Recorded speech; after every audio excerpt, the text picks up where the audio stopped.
Les amis, l'heure du bilan 2023 est enfin arrivée. J'ai envie de dire enfin, cette année nous sommes en retard. Pourquoi? Il y a eu le séminaire le 6 janvier à Bruxelles, on va en reparler un peu plus tard dans la vidéo, qui s'est très bien passé et qui a fait qu'on était mobilisé à 100% pour que ce séminaire soit une réussite. Donc on a un peu laissé de côté tout le reste, dont la vidéo bilan de 2023. Mais ne vous en faites pas, elle est là. On est où? On est à Bishkek, au Kirghizistan. Quoi de mieux que de faire ça en direct de, entre guillemets, la maison. Alors la vue n'est pas des plus folles hein, aujourd'hui. C'est l'hiver, il neige un petit peu comme tu peux le voir, il fait gris. Bref, beaucoup de paramètres qui pourraient faire en sorte que c'est pas attirant. Mais moi, j'aime toujours autant le Kirghizistan. On va parler justement un petit peu de voyage également dans cette vidéo.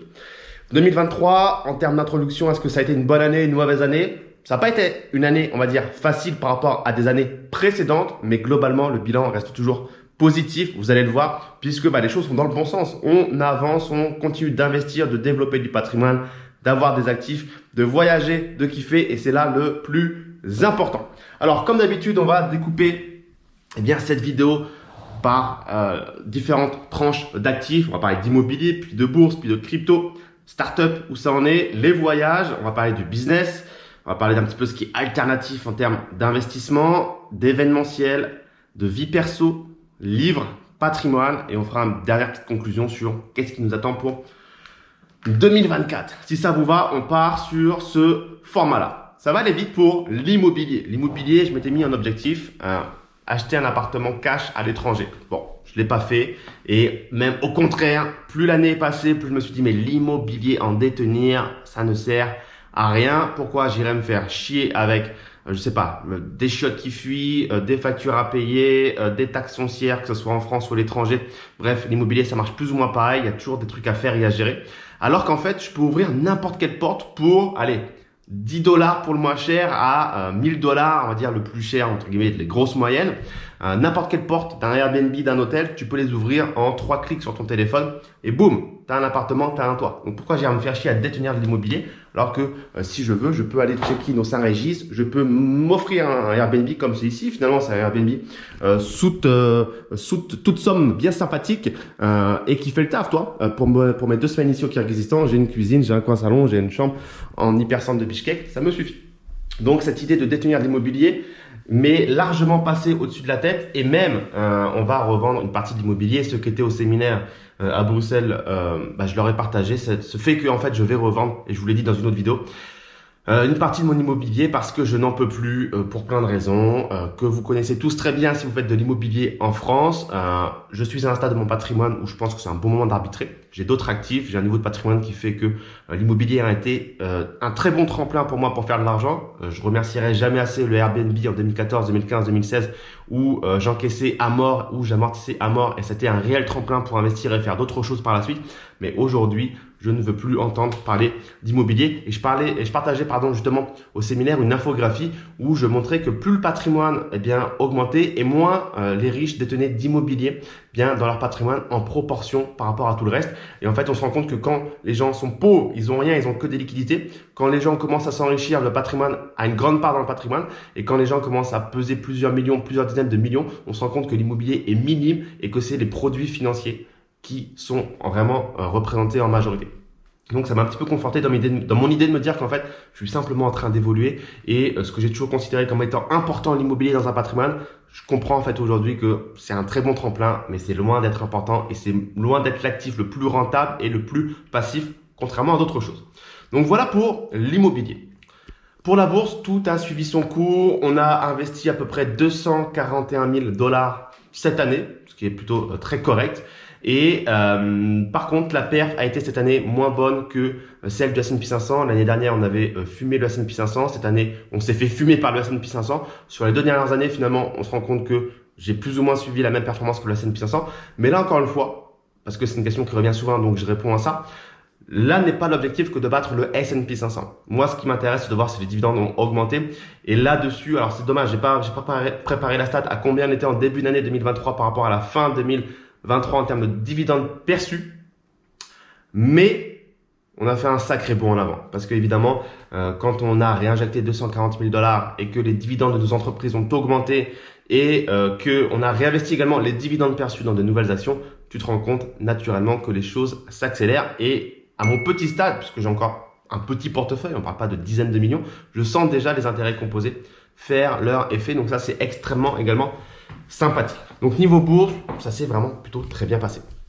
Crypto, c'est un petit peu le point, on va dire, déception, puisque je m'étais mis comme objectif d'investir 10 000 euros par mois dans le BTC. Aujourd'hui, je ne veux investir plus que dans le BTC pour plein d'autres raisons. Je rentrerai pas dans les détails aujourd'hui.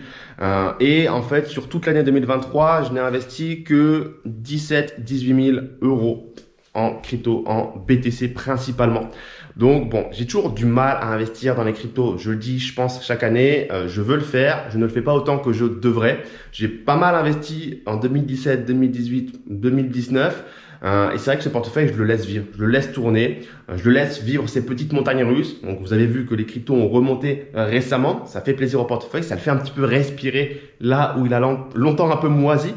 Donc là, il reprend des couleurs, mais c'est vrai que j'ai du mal à être régulier et à me dire j'y vais beaucoup plus que ça dans les cryptos, là où je vois beaucoup de mes proches et amis qui sont beaucoup plus, on va dire, maximalistes sur tout ce qui est BTC et crypto et qui investissent eux quasiment la totalité de leur patrimoine et de leur cash dans les cryptos. Moi, j'ai encore du mal. C'est vrai que j'aime beaucoup les actifs, on va dire, un peu plus tangibles comme la bourse avec les actions ou les startups où là, on parle d'entreprise. Donc, je vois clairement au quotidien le produit et le service rendu au quotidien. C'est-à-dire que quand j'achète une pizza, je comprends la création de valeur. Quand je bois dans une bouteille d'eau de l'eau, je comprends la création de valeur.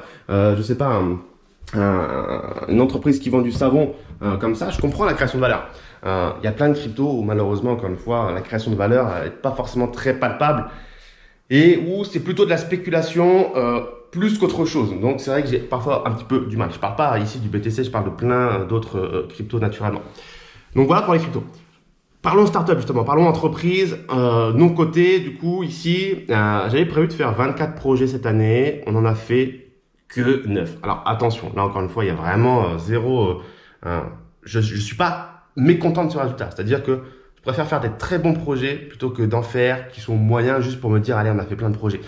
C'est ce que je dis d'ailleurs à tous les membres du club Insolent Capital. Les gars, s'il y a rien pendant 2 mois, il y a rien pendant 2 mois. C'est pas que je bosse pas. C'est juste que en fait, il y a rien qui m'a semblé suffisamment pertinent pour que je puisse y mettre mon argent et que je puisse vous le proposer et que vous puissiez mettre votre argent. C'est-à-dire qu'encore une fois, je mets 100% de mon argent dans tous les deals dans lesquels que je propose aux membres du club. Donc, c'est très important pour moi. Et c'est vrai que parfois, il y a 2 deals en une semaine et des fois, pendant 2 mois, il n'y a rien. Donc, c'est un peu frustrant, peut-être pour la gestion du cash.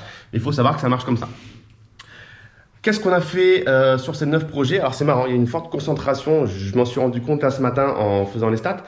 Aux États-Unis, il y a eu 7 deals aux États-Unis, 1 au Rwanda, 1 en Indonésie. Donc, ces deals sont, franchement, je les adore. En les ayant regardés de nouveau, je me suis dit, mais qu'est-ce qu'ils sont géniaux. On a d'ailleurs un deal pour lequel on a failli croire qu'il se faisait racheter, pardon.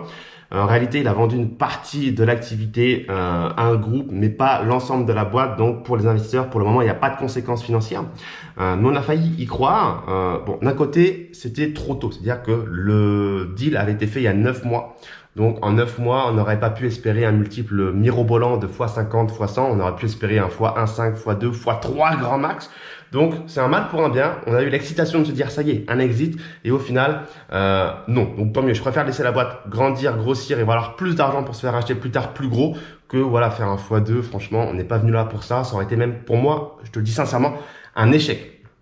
Sur les autres boîtes, on a le portefeuille est public, de toute façon, il y a rien à cacher, si ce n'est pour les dernières levées de fonds qui sont encore en cours, mais on a fait un très beau projet en Indonésie sur une marketplace B2B dans l'échange de matières premières.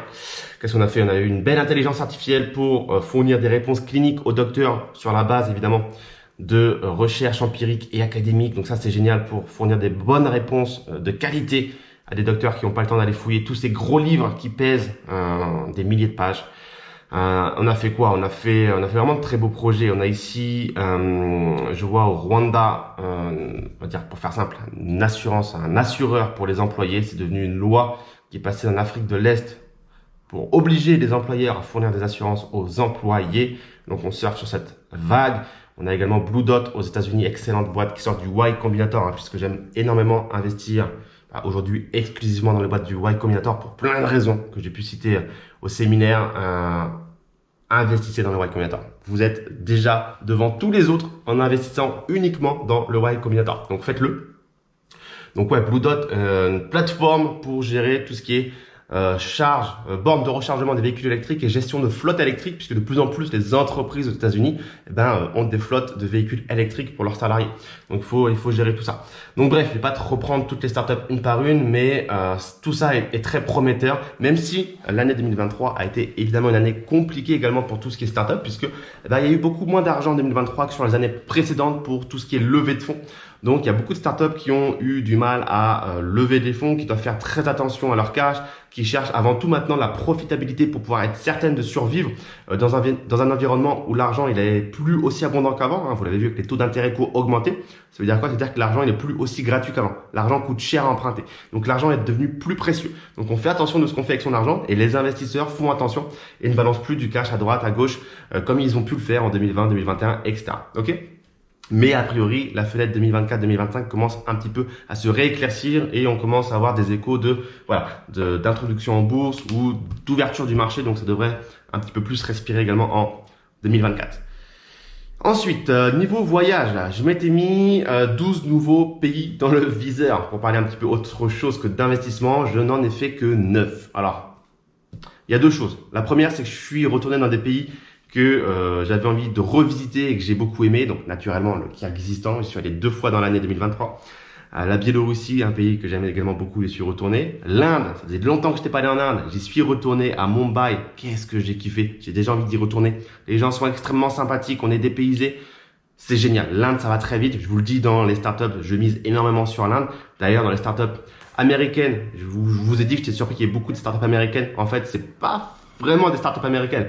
Derrière ces startups américaines se trouvent pour certaines que des fondateurs indiens, mais qui font le pari de créer et d'investir, d'innover aux États-Unis. Donc toi, c'est comme ça, mais c'est plutôt une bonne chose puisque les États-Unis fournissent un écosystème qui est encore une fois devant tout ce que tu peux trouver ailleurs dans le monde. Donc c'est entièrement normal. Et encore une fois, le Y Combinator attire des fondateurs du monde entier qui ont des compétences excellentes. Et quoi de mieux que le Y Combinator pour accompagner ces excellents fondateurs.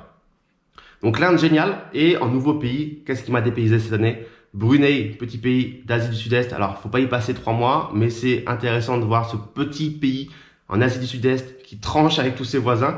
Le Népal, excellente surprise, perdu dans les montagnes. On est vraiment dans un monde parallèle. C'est-à-dire que le Népal, il y a une ambiance un peu mystique, je trouve. Vraiment, dès qu'on arrive en avion, on est entouré par des mastodontes, des grosses montagnes où on se dit, bordel de merde, il faut que ça se passe bien l'atterrissage, sinon il n'y a aucune chance. Je suis allé en Irak également, excellent. Les Irakiens, franchement, un très bel accueil. Loin d'être si peu safe, comme on pourrait l'entendre à droite à gauche. Je me suis pas senti du tout en danger en Irak. Je dirais pas que il faut faire n'importe quoi, mais a priori, si tu as du bon sens paysan, comme tu peux l'avoir partout ailleurs dans le monde, ça se passera bien. L'Équateur, également pays très intéressant, où j'ai senti que c'était un peu tricky, qu'il y avait une ambiance un peu bizarre, et on l'a vu récemment dans les médias, où ça part en couille avec les narcos. Donc c'est un pays qui a un port très stratégique sur l'ouest, à Guayaquil, et d'où part, à mon avis, beaucoup de belles marchandises. Hein. Je vais pas lâcher trop de, j'ai pas envie de me faire buter par un narco. Donc voilà, il se passe des choses. Et Panama, on va en reparler un petit peu plus tard. Première fois que j'allais à Panama, et pas pour rien. On en parle un petit peu plus tard dans la vidéo. Donc voilà, on a bien voyagé. On a encore bien voyagé cette année. Hein. C'est pas quelque chose qu'on a prévu d'arrêter du tout que de voyager. On a toujours autant la bougeotte, même malgré le fait d'avoir eu 30 ans où je m'étais dit je vais me poser un peu plus. Finalement, je me rends compte que me poser 2 semaines au même endroit, là je suis au Kyrgyzstan, je kiffe, mais je sais qu'au bout de 2 semaines, je vais avoir envie de me dire où est-ce qu'on se casse. Donc c'est très bizarre, mais bon, c'est comme ça. Moi, je kiffe voyager, voir de nouvelles choses, donc ça, voilà, ça me rend pas triste, loin de là. Parlons un peu du business en ligne. Intéressant cette année 2023, et c'est quelque chose que j'ai constaté chez à peu près, on va dire, tous mes collègues, si je peux les appeler comme ça, tous mes amis entrepreneurs qui ont des business en ligne, que ce soit aussi bien un business parallèle au mien ou similaire au mien, ou voilà, que ce soit de l'e-commerce, de l'affiliation, du SaaS, que ce soit de la vente de produits, d'infoproduits, ce que tu veux. Je pense qu'on a à peu près tous plus ou moins constaté une baisse un petit peu de chiffre d'affaires pour 2023, en tout cas moi et beaucoup de mes amis. On a une baisse, voilà, par rapport, en fait, il faut savoir que 2020, 2021, 2022 étaient des années vraiment très bonnes parce que il y a eu le Covid, il y a eu un changement de paradigme, les gens ont commencé à comprendre que c'était très important soit d'entreprendre, soit d'investir, que l'argent qu'on imprimait à tout va pour relancer l'économie après le Covid, c'était pas magique, que ce qui nous est arrivé pendant le Covid, c'était pas très cool, donc il fallait peut-être être un peu plus indépendant. Donc c'était vraiment des très bonnes années pour tout le monde et on a vraiment fait des beaux chiffres, je pense, pour la majorité des acteurs. Et 2023 était un peu plus fade. Moi, j'ai personnellement senti que les gens avaient beaucoup moins d'argent, même chez certains clients pour lesquels je sais que ça va, qu'ils ont de l'argent, il y a ce qu'il faut, ça négocie. Je sens que les gens n'ont pas d'argent. Les gens dépensent moins, les gens réfléchissent plus, les gens prennent plus leur temps. Et donc, évidemment, souvent, quand c'est pas maintenant qu'on dépense, c'est souvent jamais. Le plus tard, c'est souvent jamais. Donc, c'est un peu plus compliqué. On verra ce qui se passe en 2024. Mais moi, personnellement, ne serait-ce qu'avec l'organisation du séminaire à Bruxelles, on en reparlera un petit peu plus tard également, j'ai senti que il y avait un petit souci dans la poche des gens par rapport à l'expérience de billetterie que j'ai pu connaître sur les précédentes éditions du séminaire. Je me suis dit, oula, là il y a un truc. On l'a rempli le séminaire, Dieu merci. Mais c'est vrai que l'expérience était assez différente des années précédentes. Donc voilà, les gens dépensent moins, ou ont moins d'argent, ou sont un peu plus radins, je ne sais pas, voilà. Mais en tout cas, on va faire en sorte que 2024 soit une bonne année. Enfin attention, 2023 était loin d'être une mauvaise année pour le business. Encore une fois, Dieu merci, on est sur un business qui pour moi est le meilleur business au monde. C'est-à-dire que tu vends depuis n'importe où dans le monde, tu es ouvert H24, tes marges sont excellentes, un produit te coûte quasiment rien puisque tu peux le dupliquer quasiment à l'infini. Enfin bref. Je te refais pas la chanson, mais on est toujours sur un excellent business qui marche très bien et le marché de la formation, par exemple, continue de grossir énormément en France, en Europe et dans le monde. Donc voilà, mais en 2024, il va falloir un petit peu se réinventer ou ne pas chômer. Puis il faut pas non plus négliger la concurrence. Tout le monde veut devenir entrepreneur. Je pense que tu le vois très bien. Des nouvelles pubs au quotidien sur YouTube, Facebook et compagnie, Instagram, où tu dis putain, encore un nouveau, encore un nouveau, mais qu'est-ce qu'il veut celui-là? Donc voilà, il faut être conscient qu'il y a également une grosse concurrence et que les gens se professionnalisent. Le marché de 2014, quand j'ai commencé, par rapport à celui de 2024, maintenant, c'est pas le même. Tu peux pas arriver à l'arrache et tout péter comme c'était possible en 2014. Maintenant, il faut se professionnaliser et innover. Donc voilà pour la partie business. Pour la partie alternative, je m'étais dit m'acheter une Rolex, toujours pas. En fait, je me dis mais une Rolex quand je vais finir dans un boui-boui au fin fond du Kirghizistan, au Népal, en Irak ou je ne sais où, en Thaïlande, est-ce que c'est une bonne idée? Bon, on verra plus tard. J'aimerais bien, mais c'est pas non plus le truc qui va me faire kiffer de fou. Au contraire, je pense que ça va me stresser, toi. Genre poser la main comme ça sur une table, me dis mais ça va rayer le bracelet présidentiel, ça va me saouler. Donc je pense que ça va plus me stresser. Donc on verra, peut-être cette année, peut-être l'année prochaine, on verra. Le séminaire de Bruxelles, enfin, tout ce qui est événementiel. Donc je vous l'ai dit dans une autre vidéo, c'est terminé, on arrête ces bêtises. Après 5 éditions, c'est bon. Alors, moi j'adore les événements, quand je vous rencontre et tout, et encore une fois à Bruxelles, j'étais agréablement surpris. Je me suis dit, putain, mais c'est quand même trop cool de rencontrer sa communauté, de leur serrer la main, de leur taper une bise, de leur parler, même si c'est toujours des échanges très rapides. C'est quand même ultra plaisant de mettre un visage sur des emails et tu sais, des choses qu'on voit au quotidien, des emails, des paiements, des trucs comme ça, mais il manque un côté humain. Donc c'était extrêmement plaisant quand même, exercice, j'ai adoré. Je me suis même dit, putain, est-ce que c'est vraiment le dernier? Mais la réalité, c'est que c'est vraiment le dernier parce que ce séminaire m'a fait perdre de l'argent encore une fois.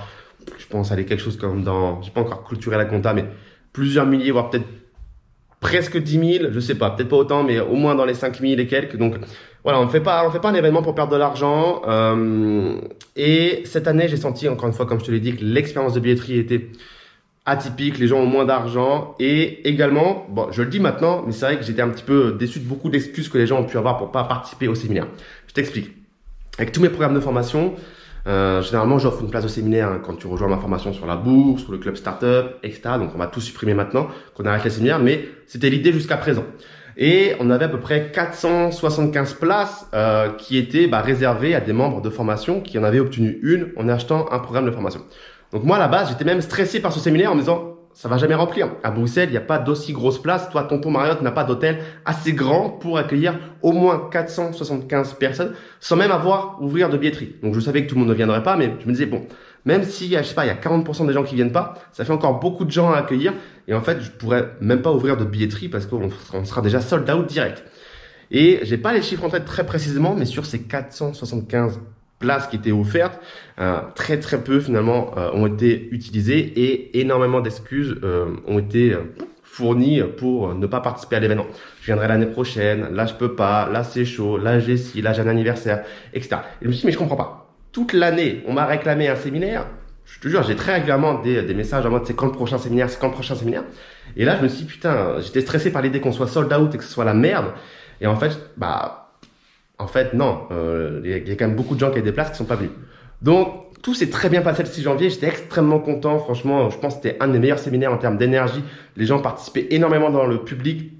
Les intervenants étaient géniaux, étaient pas là pour vendre, ouais, vraiment ils ont délivré de la valeur, les gens ont kiffé, l'hôtel était sympa, il n'y a pas eu de couac, j'ai eu que des bons retours, j'ai envoyé un sondage anonyme à la fin du séminaire, il n'y a pas de mec contre trash talk en disant c'était nul, etc. Donc a priori tout s'est vraiment très bien passé et moi je l'ai très bien senti, mais c'est vrai que sur l'expérience de remplissage de séminaire, je me suis dit bon, je comprends pas, on m'en réclame beaucoup des séminaires et à la fin en fait, même quand c'est gratuit pour les gens parce qu'ils ont eu la place via un séminaire, via un programme de formation, il y a des excuses à tout va.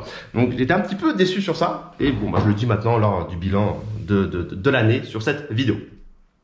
Concernant la vie perso, ça y est, je dépense un peu plus pour moi, même si j'ai du mal à dépenser, parce qu'en fait une journée comme aujourd'hui à Bishkek, tu vois, là je me lève tranquillement, je bosse, je vais aller dans un café, ça va me coûter 2 € le cappuccino, je vais aller bouffer au resto ce soir, 10 € grand max. Il y a des journées comme ça très simples en fait, où je suis un petit peu dans une routine, où je voyage pas tout le temps et où ça coûte très peu de dépenser, de vivre pardon. Donc même si mon objectif c'est de dépenser plus pour moi et je me verse plus d'argent en perso, j'ai toujours du mal à le dépenser. En fait, il s'accumule et je me dis merde. En fait, c'est quoi ce bordel? J'arrive pas à le dépenser. Je trouve pas d'argument pour dépenser. Mais j'essaye en tout cas. Peut-être qu'on va accumuler jusqu'à atteindre le prix d'une Rolex. Et ça sera le moment de cash out. On verra. Le russe, je pensais que je me débrouillais pas trop mal et depuis que je suis revenu au Kirghizistan, c'est une catastrophe, j'ai tout oublié, beaucoup de mots de vocabulaire, tournure de phrases. Hier, j'ai regardé un film en russe, c'était vraiment très dur. Hier soir, j'étais très découragé par le russe, mais pour 2024, j'espère que on va y arriver une bonne fois pour toutes. C'est vraiment une langue d'enfoiré, hein. Franchement, c'est vraiment les montagnes russes aussi, comme les cryptos, l'apprentissage du russe. C'est-à-dire que des fois, tu as l'impression que tu es le boss, que tout passe. Mais dès que tu rentres dans des phrases un peu plus compliquées ou des sujets un peu plus complexes, tu te rends compte qu'en fait, tu es encore loin du compte. Donc, extrêmement dur. Mais c'est l'objectif, avec pourquoi pas un peu plus d'espagnol maintenant que on arrive à Panama et c'est la transition toute faite pour Panama. Donc, je t'ai dit que je m'y suis rendu cette année 2023. On change de résidence. J'en ai également parlé dans une vidéo récemment et au séminaire à Bruxelles. Donc, l'Estonie, c'est fini à 99% pour dire les choses comme ça. Et on se barre à Panama. Je te ferai probablement des vidéos quand j'y retourne là dans 2-3 mois. Grand max, que je serai sur place, ça sera plus sympa. Où je t'expliquerai un peu plus c'est quoi Panama, comment ça fonctionne, pourquoi ce choix, pourquoi là-bas et plus l'Estonie, pourquoi Panama et pas Dubaï ou Thaïlande comme certains peuvent se poser la question. J'en ai parlé au séminaire, mais voilà, soit tu pourras te procurer l'enregistrement du séminaire, soit tu attendras d'autres vidéos YouTube où je te parlerai potentiellement plus en détail de ce choix, de ce qui se passe à Panama et pourquoi c'est intéressant. Il faut savoir que il y a quand même pas mal d'expatriés à Panama, mais que Panama, c'est une destination avec une connotation de confidentialité. Donc, c'est pas le show-off de Dubaï, c'est pas la Thaïlande, c'est une autre communauté. Elle est un peu plus discrète, elle est un peu plus calme, elle est un peu plus peut-être mature, si on peut utiliser ce mot-là. Confidentiel, c'est vraiment le terme. Donc, je t'en parlerai un petit peu plus tard. Pour parler de livres, alors, la magie des dividendes continue de très bien marcher. Franchement, merci à vous. Je suis vraiment extrêmement surpris. Toujours très bien dans les classements Amazon. Il se vend tous les jours très bien. Toujours d'aussi bons retours naturellement. Donc, un grand merci. J'hésite à sortir un nouveau livre. Je m'étais dit que dès que la magie des dividendes atteint les 1000 commentaires sur Amazon, et on y est presque, puisqu'on est à 950 et quelques, bientôt 960, je m'y mettrai. J'ai un poil la flemme pour rien vous cacher. J'ai peur en fait tout simplement de faire beaucoup moins bien que la magie des dividendes pour être honnête parce que la magie des dividendes a été un tel succès en termes de vente que j'ai du mal à imaginer faire mieux. On va essayer mais en étant réaliste, je pense que ça va être très compliqué. On verra. Mais dites-moi dans les commentaires ci-dessous si vous voulez que je me chauffe à écrire un livre. L'idée ça serait de faire un livre millionnaire avant 30 ans avec un gros retour d'expérience en mélangeant un peu tout business, investissement, voyage, faire un truc très sympa, un peu romancé. Dites-moi si vous voulez.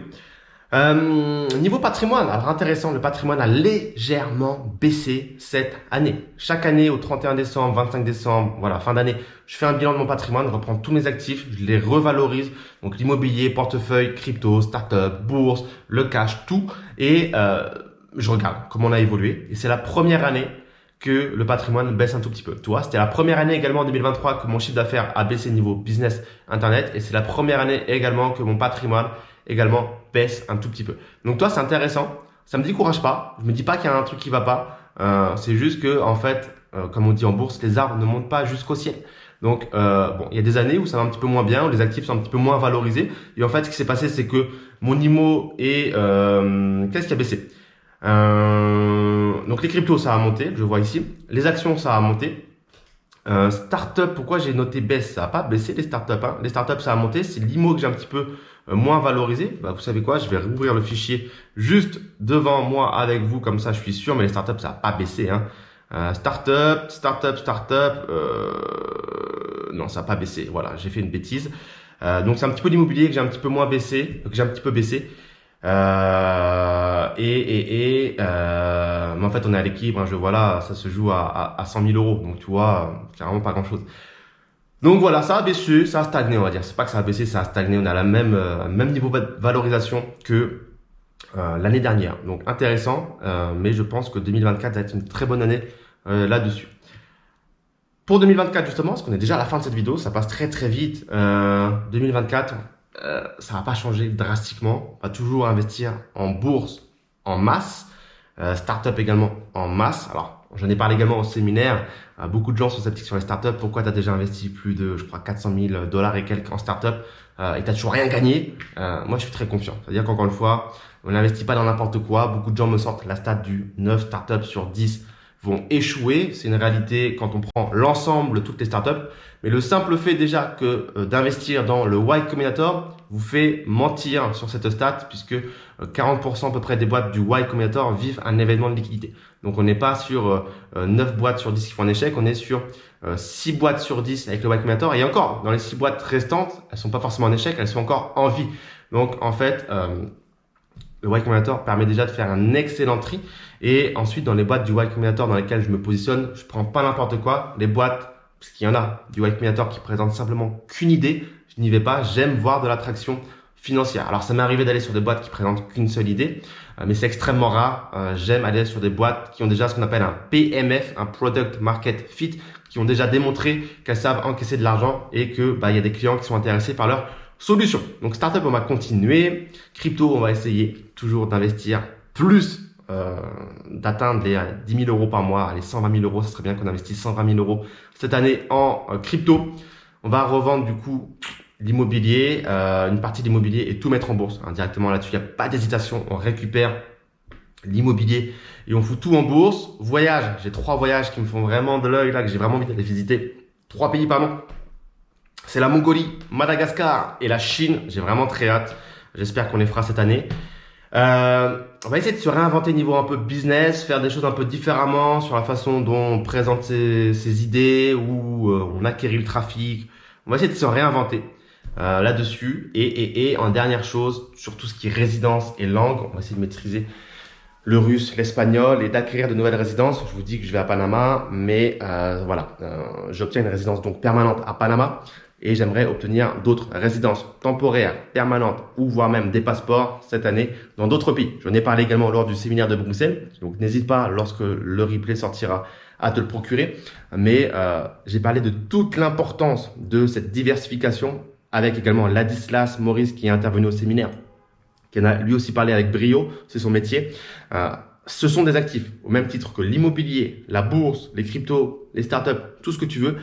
Avoir des passeports, des résidences permanentes, parler d'autres langues, ce sont des actifs. Ça ne te fait pas gagner de l'argent tout de suite, mais ça peut t'éviter d'en perdre soit beaucoup, ou soit de te sauver d'une situation très pénible. Encore une fois, il ne faut pas s'attendre d'être dans la position d'un Russe ou d'un Ukrainien qui du jour au lendemain a tout perdu, hein, parce que les Ukrainiens ont vécu sur le terrain des événements tragiques, mais les Russes aussi, avec les sanctions, ont perdu pour certains leur business, leur activité économique et tous leurs moyens de paiement. Donc, il ne faut pas se retrouver dans la situation d'un Ukrainien, d'un Russe ou de qui d'autre dans le monde. Malheureusement, il y a plein de gens qui sont dans des situations compliquées et qui souffrent. Il ne faut pas attendre d'être au dos du mur pour trouver des solutions. Il faut anticiper et savoir se dire qu'on peut partir à tout moment ailleurs, quelque part où on sera accueilli parce qu'on est résident permanent ou qu'on détient un passeport et non pas trouver des solutions quand c'est trop tard et que tout le monde en même temps cherche des solutions. Ok ?